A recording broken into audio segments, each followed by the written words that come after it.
Bonjour, bienvenue dans cette vidéo sur les unités de volume. Je suis Yvan Pouchat, professeur de physique-chimie.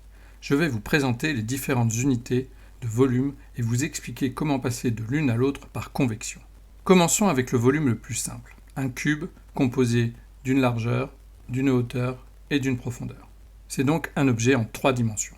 Prenons un cube avec une arête de 1 mètre, son volume sera donc de 1 mètre fois 1 mètre fois 1 mètre, largeur fois hauteur fois profondeur.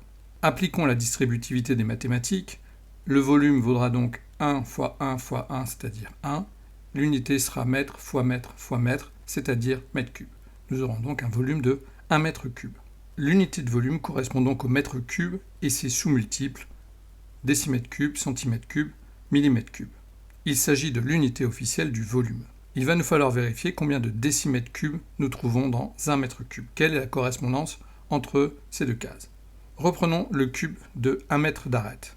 Si nous divisons l'arête du cube par 10, nous obtenons 1 décimètre. Il y a bien 10 décimètres dans 1 mètre. Si nous prenons le volume de 1 mètre cube, il va nous falloir multiplier 1 mètre par 1 mètre par 1 mètre. Comme 1 mètre vaut 10 décimètres, on obtient 10 décimètres fois 10 décimètres fois 10 décimètres. 10 fois 10 fois 10, 1000. Décimètre fois décimètre fois décimètre, décimètre cube.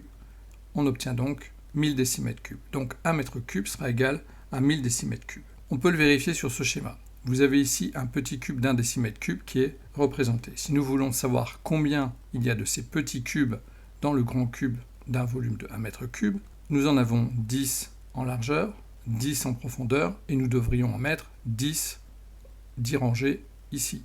On va donc avoir 10 fois 10 fois 10, 1000 petits cubes de 1 décimètre cube dans un grand cube de 1 mètre cube. Nous venons de voir, et nous pouvons le placer dans le tableau, que 1 mètre cube correspond à 1000 décimètres cubes. Cela signifie que cette colonne des décimètres cubes doit être divisée en 3. Et c'est la même chose pour les autres. Nous obtenons donc ce tableau pour passer des mètres cubes aux décimètres cubes ou des décimètres cubes aux centimètres cubes, etc. Prenons maintenant l'exemple d'un objet usuel, une brique de lait.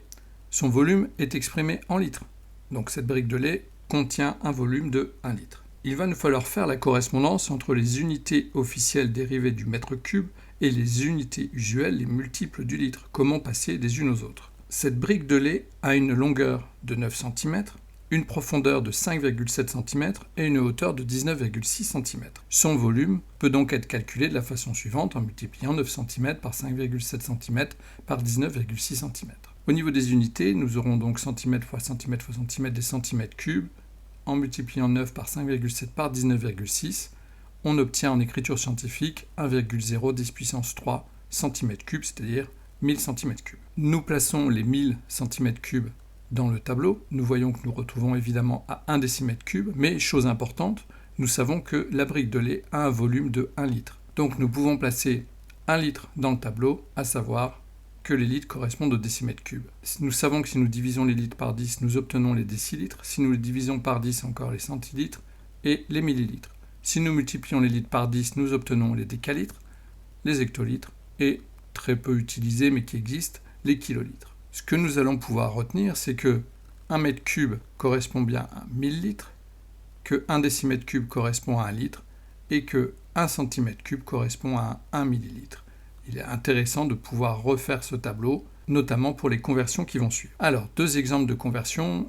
On vous demande de passer, par exemple, de 35,8 litres et de transformer ça en centimètres cubes. Nous prenons 35,8 litres, on les place dans le tableau. Le 5 vient dans la colonne des litres, le 3 dans la colonne des dizaines de litres, et le 8 dans la colonne des décilitres. Si nous voulons les centimètres cubes, il va falloir compléter le 0 pour arriver au centimètre cube. On obtient donc 35 800 cm3. Regardons maintenant 46 mm3. Nous plaçons le 46, le 6 dans la colonne des millimètres cubes, le 4 ici. Nous voulons des millilitres ici, donc nous allons compléter avec des zéros, et donc nous aurons 0,046 millilitres ou 0,046 cm3, comme vous voulez. Cette vidéo est maintenant terminée, j'espère qu'elle vous aura été utile. N'hésitez pas à vous abonner, à liker, à faire des commentaires. À la prochaine.